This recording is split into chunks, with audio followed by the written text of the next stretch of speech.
Hello, Mamlaka, and good afternoon. We are so delighted to have you on this show. And today, we are so glad to be discussing a topic that I know has been in your minds and your hearts.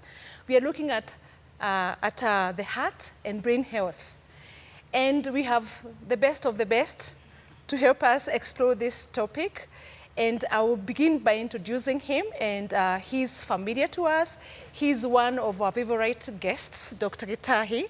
If you could please introduce yourself. Hi, I'm Dr. Gitahi, and I think I love this place. They're nice people. They're nice people. And I'm an applied human physiologist, and that's just the study of normal human body function. Mm-hmm. So I think I sleep, eat, dream, whatever you just, how do you improve this function? Yes. Fantastic. Wow. You've heard it for yourself. I really want you to pay attention and to ask all your questions and to invite your friends, because I think you want to agree with me. You don't want to miss a single word coming from Daktari's mouth. We are going to learn together. And with me on my left, on my right actually, is my co-host, Jasmine. You want to introduce yourself and say hello? Absolutely. My name is Jasmine Wangai. Always a pleasure to be on this show, hosting it and hearing from very, very gifted professionals whom God has provided to this church so that we can do life together and better. Karibuni sana. Excellent. There you have it. We have actually the best in the panel, as you may suspect. And today we want to have Daktari educate us and interact with us over this topic. And I'll begin by asking you, Daktari, the mind and the heart are part of what we talk about. We talk about the mind, we talk about the heart, and we want to explore today whether it's possible to discuss them today. Okay. Is that possible, do you think? We could try. We can try. Those are big things. Those are big organs. Yeah. In fact, they're life and death organs, isn't it? Yes. Yes. Because if your heart is beating, but your brain is gone, you're not quite there. Uh-huh. If your brain is all good, but your heart is gone, then I'm sorry, you're also not there. So these are big things. We'll try. We'll try. You see? Big things need to be discussed carefully. So we want to pick the first part of that subject to be the brain. Yes. Usually people talk about the brain and the mind. Yes.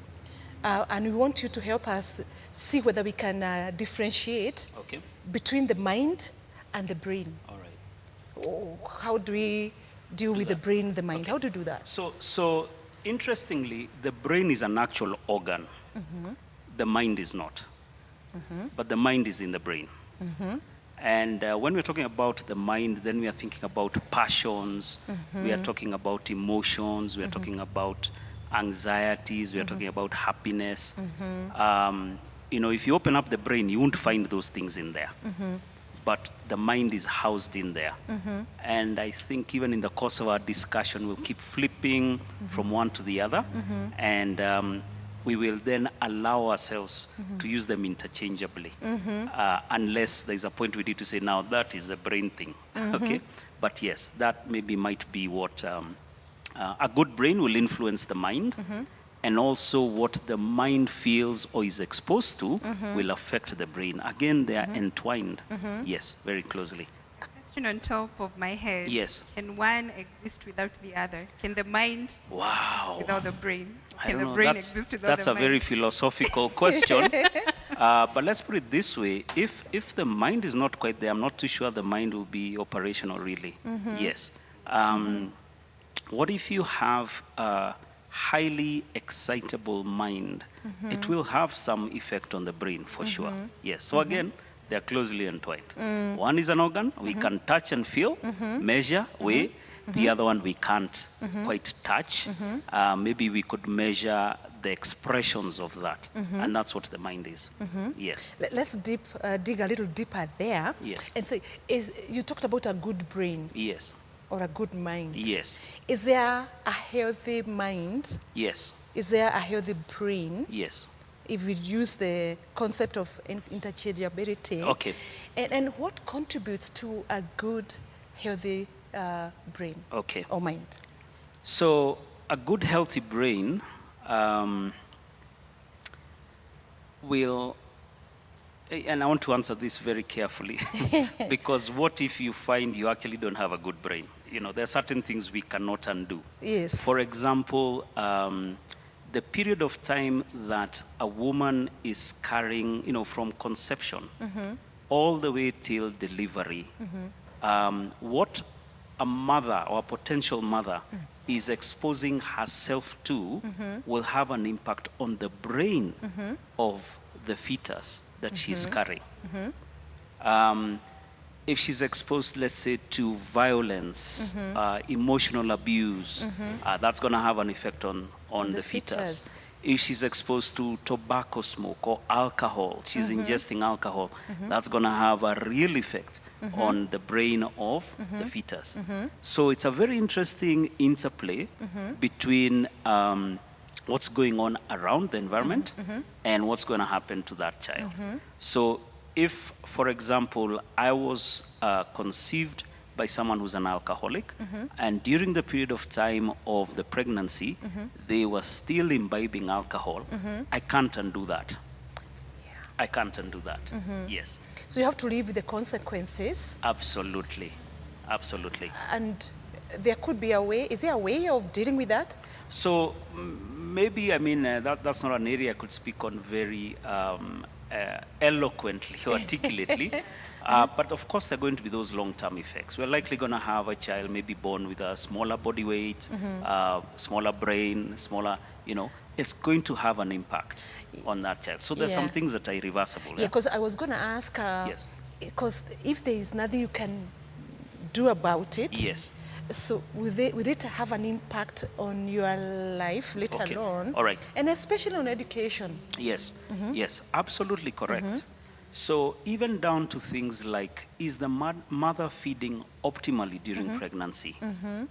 If it's not, then we're going to have like learning challenges, okay? Now, can we then try and provide for better or to slow down faster degeneration of what is there? Yes, we can. And that's very important. Yeah. And then probably also the mind. What you expose your mind to impacts your worldview. It shapes your behavior. It shapes your choices. So I think we tend to underplay the environment, and then we tend to keep falling back on genes, because, you know, really, I can't do anything about my genes, right? I'm stuck with my genes. I'm stuck with my genes. But it's a good, many times it's a convenient excuse, yes. You know, I mean, and then again, when you think about it, when a child turns to their parents and says, look, you know, this is after you've given them a tongue lashing, then they start talking about genes. Basically, what they are saying is like, it is your fault, not mine. Yes, passing on the buck. All right, yes, but no, we can do a lot. A lot about it, yes. yeah. So even now, you know, if you're listening in and you're 90 years old, is there anything you can do about the brain? Yes. Terry, take us there. Right. What is this? We're curious. The fact that we're talking about being healthy. Okay, so as we said, the environment plays a huge role. Yeah. So one of the most fascinating studies that I keep looking at and rereading, and this is just maybe over the last six months or so, is a rather old study done by a professor out of Harvard. She's called Ellen Langer. And this is called the counterclockwise study. And what really fascinated me about this study, I'll just give you a few highlights about it. So the studies are pretty small. They're like 16 men, all right, 60 years and above. And you have them divided into two groups. One is a control group, and one is the actual experimental group. Yes. Now, the control group was going to have discussions that are reminiscing about the past. In fact, this is a study that was done in 1979. Oh, way back. All right? I'm certain a good number of us weren't born. All right? And I'm certain a good number of us, were barely... they were somewhere. Yes, in nursery school. Okay? Now, the context of this was that the discussions they were to have the setting was to be 20 years earlier, 1959. So just to reminisce about that, you know, what game was played, who won the World Cup then, who won the darts tournament, you know, who was the president then. That was what the discussion was to be, reminiscing about The 20 past. years earlier, all right? The actual group that was being experimented on was actually put up in a house that had been renovated to look and feel like 1959. Oh, okay. The magazines in that house were of 1959. Okay. The television set was a 1959 television set. Okay. The news and the movies they were watching were all from 1959. Their discussions were all about the present, which was 1959. Okay. What's interesting is this experiment was not for 7 days.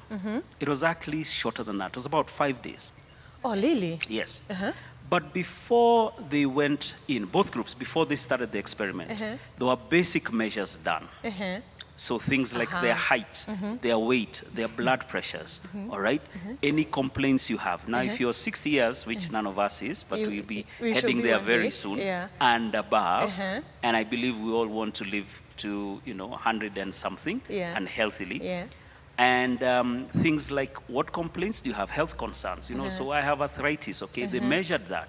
Dexterity, can you open a jar, all right? They had all these sorts of biometric measures. Now, what's interesting is, at the end of the study period, Which is a week, which is just short of a week, short of a week. yes, and I should also add, they were all to come in with photographs, all right, of themselves. Now, at the end of Current the, photograph. so there were those photographs that were before, all right, when they were younger, all right, and then the experiment comes to an end, and then both groups undergo a retest of all the measures that had been taken. Yes. What was interesting is that in the control group, who, remember, were just reminiscing, Yes. okay, there was a percentage of them, more than half, that looked younger, Looked younger. had improved dexterity on their fingers, Okay. had added weight. Now, weight here is not a bad thing, because it gets to a point as one gets older that they start losing weight spontaneously. And a lot of it is loss of muscle mass.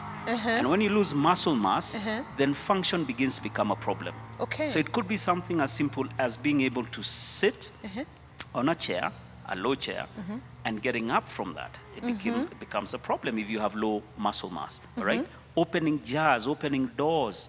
So things like feeding yourself, clothing yourselves can all become a problem, all right? So there's a good improvement in those who are the control group. Blood pressure, height, etc. Height. Yes. At But that the group, age? at that age, but the group that had actually lived in 1959 overwhelmingly had significant improvements in the same measures.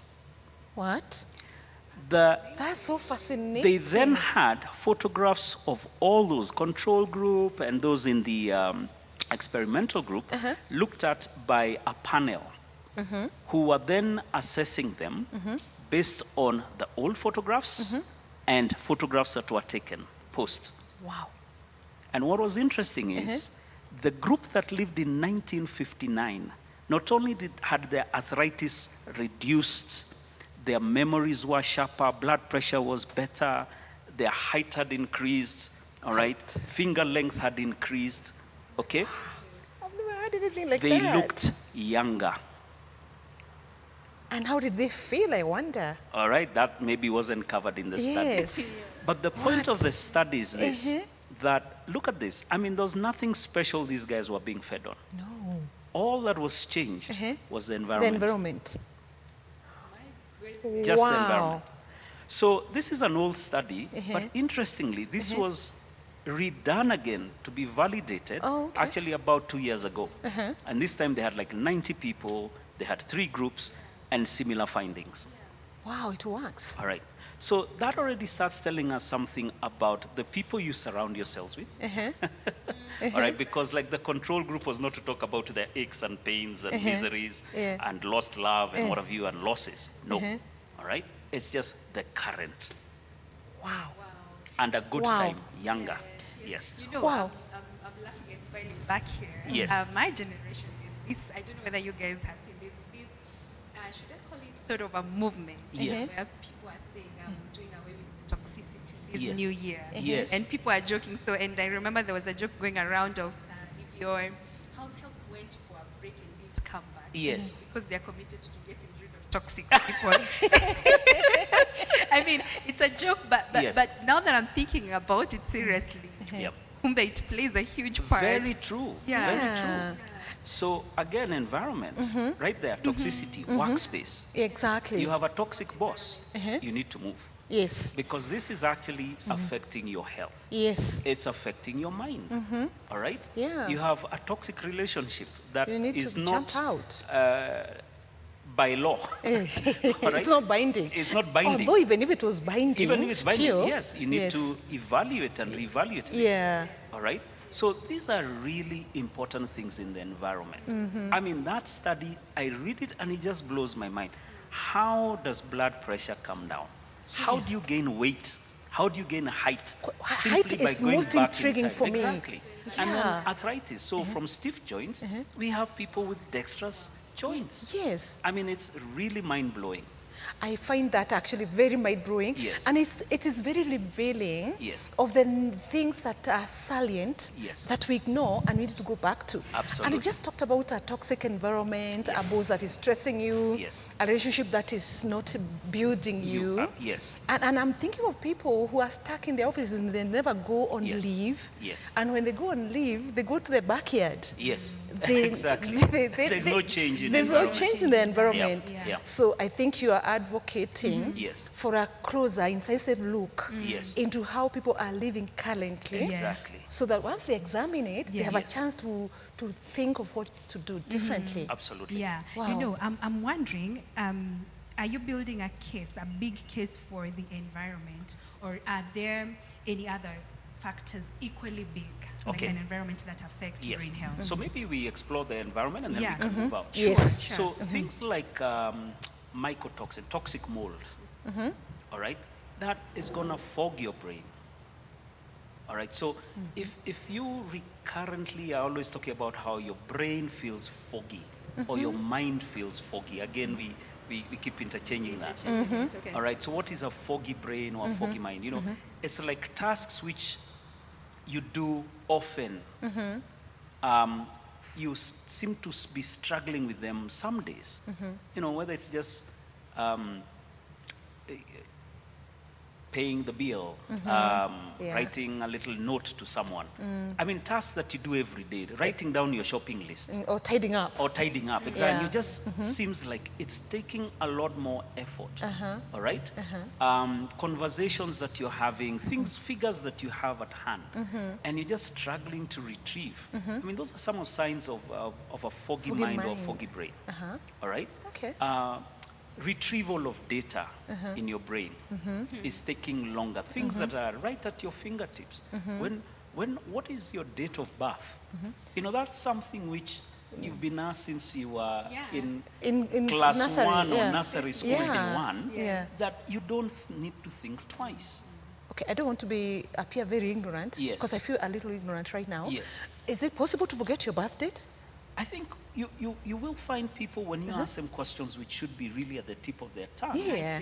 They are struggling with To that. remember So that. it's like a retrieval issue. Not that the Okay. data is not there. Yes. Yeah. Because then the response might be like, I don't know. Yes. Yes. Yeah? How tall is President Joe Biden? Oh, I don't know. I don't need I actually to don't know. know. Yeah, Exactly. yeah, All right. yeah. But where you're struggling with things that that could be a sign of that. All right. Okay. Your brain feels or your head feels heavy throughout the day. All right. Again, they're just question marks. All right. Handwriting. Yes, we rarely ever write other than when we are signing checks, right? Because everything now is you just yeah, key in the fingers. your finger, one Right? finger. Yeah, and even will now, get I you there. think with online banking, I think now people are probably signing less and less checks. Yes, okay? exactly. Yeah. Yeah. But When you talk to people who have loved ones who have suffered, say, dementia, Parkinson's, etc., and they say, when we look back at letters they were writing or things that they were writing, we are almost able to tell when this problem started because there is a shift in the writing, the formation of the letters. It's jumbled up. It may not be along the lines and things like that. Right? So they're just those small things that begin to this person, there's just something going on. We're not too sure. Now, usually would be like, it's because the person is aging. True, maybe, but again. So what's in the environment? Heavy metals, mercury, lead, cadmium, exhaust emissions. These are all things that are affecting the brain. Right. All right? So as brain function begins to slow down, then what do we expect of behavior? We could also see change in behavior. Right? Yeah. This person has become moody, they are sad, they are withdrawn. Yeah, it could be depression maybe, but could it also be exposure to things in the environment? Right. Now, a question there, Daktari. Yes. Exposure to things in the environment, Yes. and especially the metals you talked Yes. about, Yes. is it through the air, Okay. or through the skin, Okay. or through the food? All right, it sounds like it's all three of them. All three of and them. maybe others. And others? So think about it, if you spend 4 or 5 hours a day in traffic jams, what are you inhaling? Exhaust emissions. All right? Can that really be good for the brain? When you think about all the chemicals in that fuel, or the exhaust, benzene, what have you, etc., those are going to affect you. Paints that have lead, all right? If you have, for example, food that you're eating that's been grown with fertilizers that have things like cadmium, all right? That's a debate that was there, I think, a year or two ago. What are the standards for fertilizers? If they have high cadmium, we should ban them. Not a bad idea.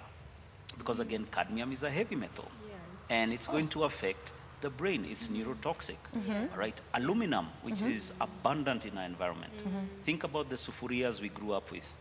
Easy wash. All right? Think about how water is made to look clean and sparkly. All right? It's aluminum sulfate that's added that makes the dirt particles settle. So when you open your tap, what comes out looks so exciting to the eyes and the brain. It must be clean and great. Yeah. Okay? But really, it's just a chemical process. But what we are doing with that is we are slowly loading up on the aluminum. Underarm deodorants, aluminum is probably, any underarm deodorant with aluminum does a good job of doing what? Blocking. Of addressing body odors. Yeah. But what are you doing? Exactly. You're also loading up on the aluminum. So heavy metals are in the food, possibly, depending on how you source your food, how you grow your food.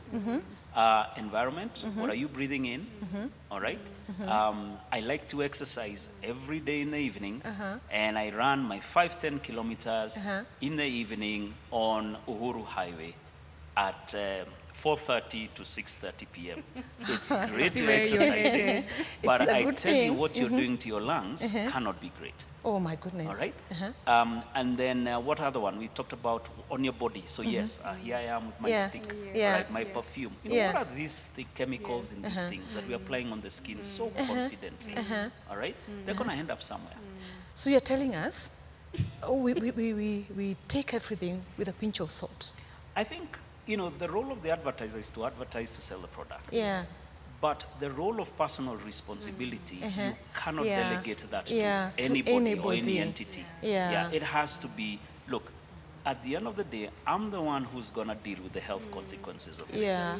So I can't turn back and say, look, the advertiser, that advert, And it's very appealing usually. They're asking you, why were you watching the advert in the first place? Yes.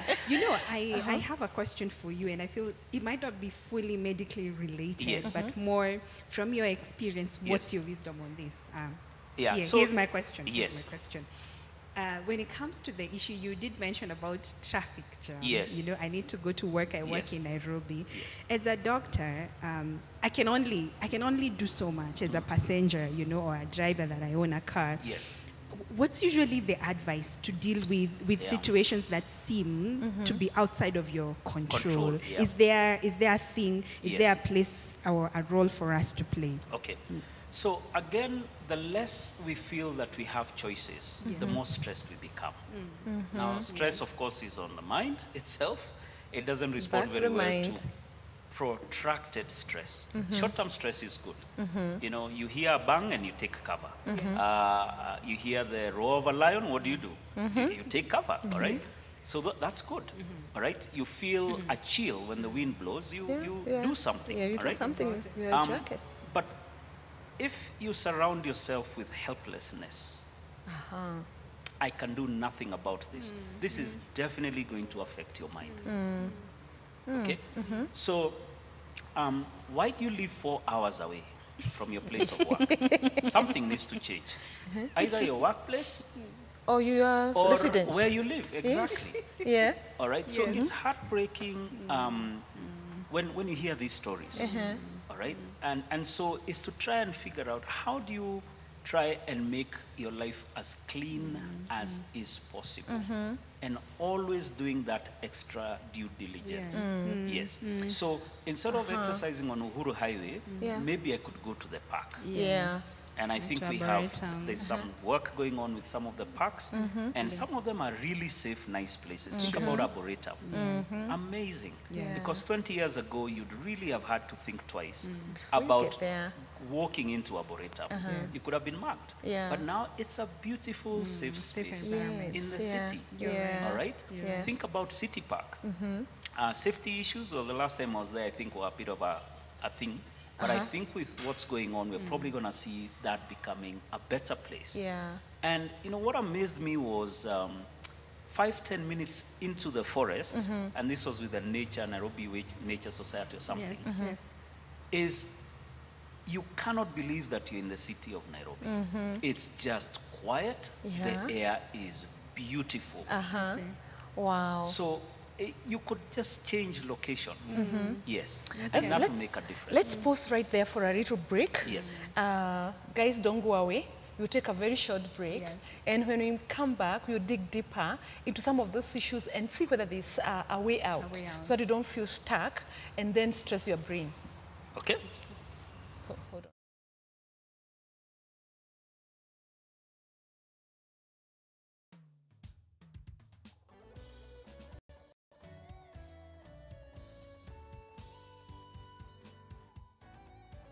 Kama vile ayala atamanivyo maji kule jangwani na kungoja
Welcome back, guys. I'm glad that you're still watching. Stay tuned in for the next session.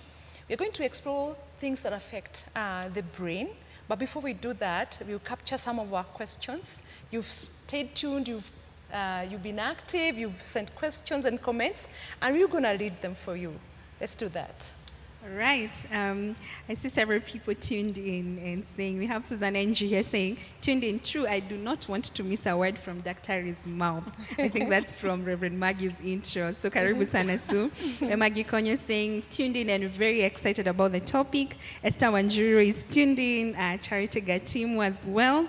And then Emma Gikonyo says, the people you surround yourself with can affect your overall health. Really thought it was a myth history, toxic people. I think it's when we're talking about toxic environment, toxic people. Yeah. She says that she can see how important it is. And then Sunji here, before I go to Sunji here, we have David Nyoke saying, Kumbe's one environment matters this much. You see, so it's important light that you're shedding. Thank you so much for sharing, Dr. And then we have Grace Moema saying, hi, and she is also tuned in. Allow me to now go back to Susan's question. She says that I find that with a fairly good environment, I experience periodic and subtle memory loss or fogginess. In what ways can I boost my mind to maintain sharp mental efficiency and memory? You know, I don't know whether you got it. You got the question as well. Yeah, she says, even with a fairly good environment, Yes. I mean, you've talked about surround yourself with a good environment, you know, when it comes to people, but also the atmosphere itself. But even with that, she experiences periodic memory loss or Yes. fogginess. Okay. So she's wondering what ways can she boost, Okay. you know, to maintain the mental efficiency and sharpness. Okay. Yeah. Sometimes it's kind of difficult to give an answer when you don't know much more. But you know, some of the areas to explore again is sleep, sleep duration, sleep quality. If you're operating on 4 hours, you know, I'm great. You're basically undermining your brain function, and your mind is gonna get affected by that. Yeah. So it's difficult to fully answer without knowing. Yeah, you know, everything going on there. Yes. Yes. Sounds like an invitation to a deeper examination. So Absolutely. You can be You know, able, to reach out to a health professional who Yeah. can sit down, sort of do a good history, and then try and join the dots and see how to exactly. Yeah. Yeah, great. Thank you so much, Reverend Jasmine, for those comments and the question. But Dr. Ri, you talked about aluminum. Yes. And when you talk about that, Yes. especially in deodorants, Yes. you talked about it in sparkling water, Yes. and I cringed. Yes. Me too. Because it's like it's a cool thing. Yes. When you're asked which water would you like room temperature, Yes. still water, Yes. sparkling water. Okay. And I think it's easy because Yes. people like something new. Yes. So people will go for the sparkling water. Ah, okay. All right. Maybe I could just clarify. What I meant by sparkling water is, you know, when you turn on the tap, the faucet, when the water comes out, once in a while when maybe there's been a water shortage or something, out will come out some murky, dark, dirty yes. water. Yeah. Yes. Yes. But, you know, like rainy season starts. In Nairobi, I think mainly our water comes from Dakaine, very lovely, beautiful place. Yeah. And of course, the water entering into the dam has silts and stuff like that. Yes. But have you ever wondered why when you turn on the faucet, what comes out is sparkling silver, clear water. It's beautiful. Yeah. Ready to All right. It is. So I see what you that's how what you try and get the silt to settle. mean. I see. Because brown water, Will not we be will be up attractive in arms. Yes. Exactly. Yes. Yes. Our whites will then look like. Fuchs. Yes, indeed. I think Indeed. that's the Yes. moment I say Fuchs. Yes. Oh, to sorry. be an individual yes. committed to sparkling water. You know, And I communication is a know. very difficult thing. Yes, thank you but, for but you've done clarifying. well to share that insight, because as a consumer of this important life-giving liquid, I need to be careful Yeah. about my sourcing, isn't Yes, it? Yeah. yes. Again, But, yeah. but again, you talked about this metal Yes. in deodorant. Yes. And I do have a testimony, a personal experience, because I used a deodorant one time, and my underarms got all swollen and I got bumps. And I actually was walking like this. So I went to see the doctor, and the doctor told me what have you done? Yes. And I said, I have done nothing, Yeah. you know. And then, oh, what have you used? I said, I just used a Dio stick. And then she told me, just drop it. That's number one. And secondly, just soap and water. And she alerted me to the dangers of that particular deal. And she told me, perhaps it's because you're allergic to many things. Yes. There's maybe an allergic reaction. Yes. And when you talk about it now, Yeah. I thank God for Yes. the way the body Yes. can reject Quickly. something outright Yes, quickly. without the delayed Yeah. reaction, Yeah. which Yeah. could be a deeper problem. Yeah, absolutely. Isn't it, yeah? Absolutely, yeah. But let's now go back to our intention for this second part Yes. of the program, so that we can talk about the things that affect brain or mind health. Yes. You've talked about the environment. Yes. What else All right. could we be looking So, at? so sleep is a big one. I don't know if sleep is an environmental issue or a personal choice, Yeah.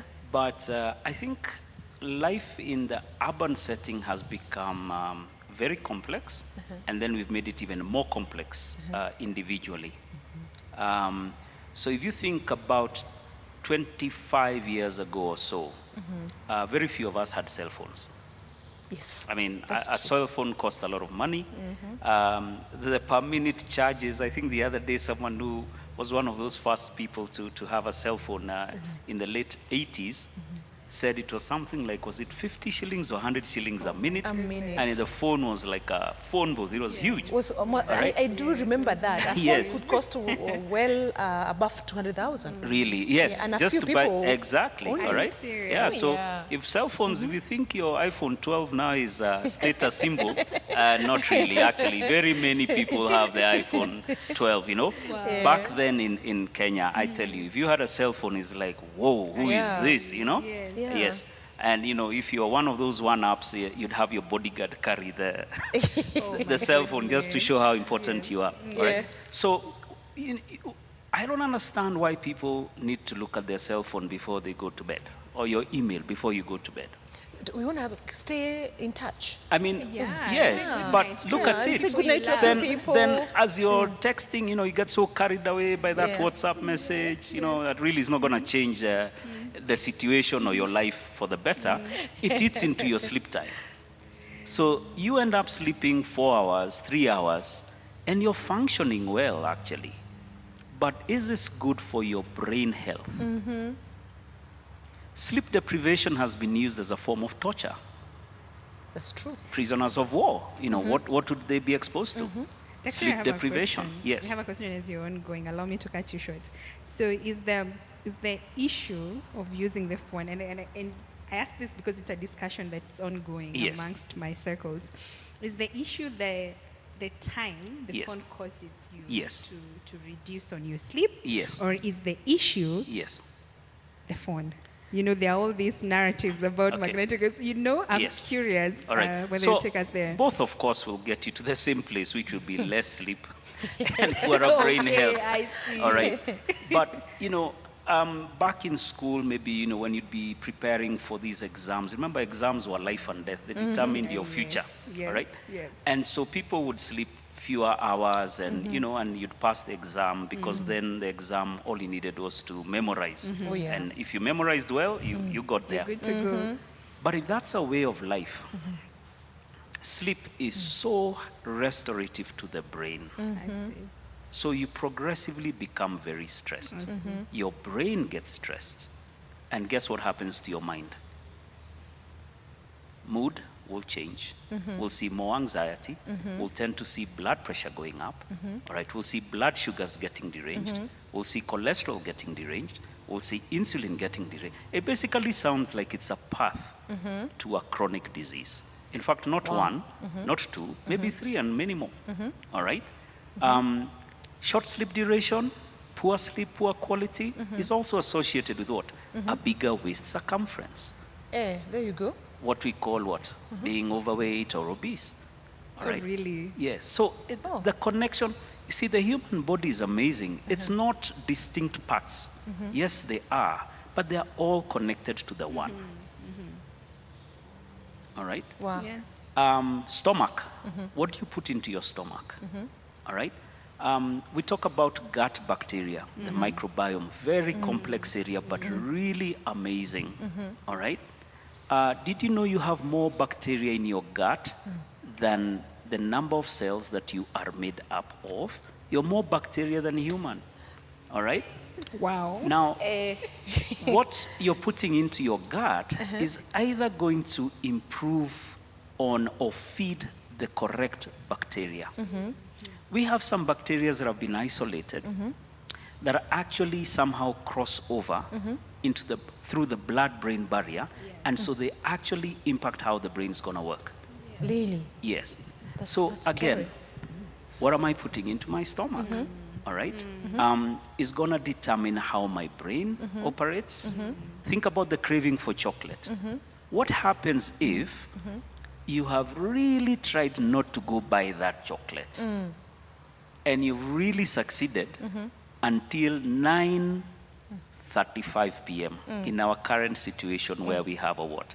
The curfew. A curfew. Yeah. And then finally you just say, look, you rationalize. You know, we have brains and minds that are amazing.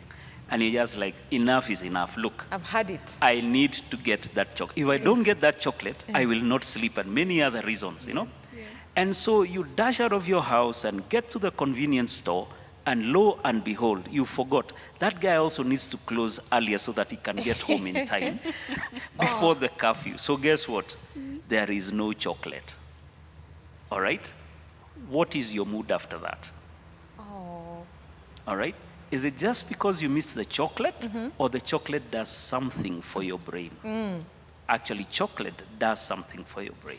I'm told it's good for the mood. Okay, absolutely, all right?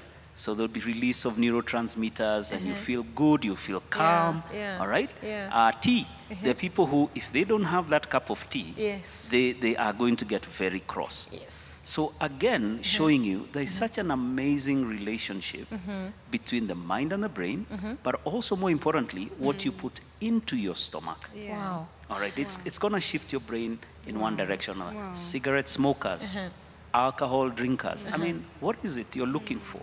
And then it changes your mood. Yes. Wow, thank you so much, Daktari. I think you are a big advocate of good sleep. Absolutely. That Sleep one is I know. everything. It And is everything. that narrative has caught me, and I can tell you, I think I need to do a test. But I have adopted a better sleep pattern, Yes. and I can say I'm actually a beneficiary. The Excellent. other thing you're big on, Yes. which you don't have time to talk about now, is about diet, what you're Yes. eating, Yes. and where you're sourcing it from. Yes. And I think in a couple of weeks, Yep. we can explore that. Okay. But looks like that's all we have time for today. right. Okay. The time is gone, Okay. as in very gone. Okay. So we can't thank you enough. Yep. But I wonder whether you could give us a parting shot. Yep. You've talked about amazing things. You have defined for us the difference between the brain and the mind, and Yes. you say the brain hosts or houses the mind. Mind, the yep. mind, and the body, Yep. either the environment or the food we eat to support Yep. positively Yes. or impact it negatively, Yes. which is amazing. Yes. And then you've talked about a couple of things that I've not heard about this fertilizer. Yes. And this element, you're calling it Cadmium. cadmium. Yes. And I know it has something to do with the food we grow. Okay. But I guess you could give us a parting shot and advise us on how to keep our brain Yep. and our minds a little more healthier. All right. Yeah. Rev Maggie, allow on top of that for me to ask a question. I see Grace Mema is asking here. Is it healthy to listen to soothing music the whole night as you sleep, as you're asleep? Oh, wow. So to answer that, as a parting shot. So soothing music is beautiful, but there's a time and place for everything, because the mind does need to shut down at night. Your brain won't shut down fully, but there's a sense in which the electrical activity of the brain actually during sleep really, really, really drops many notches down. And there's a reason and purpose for that.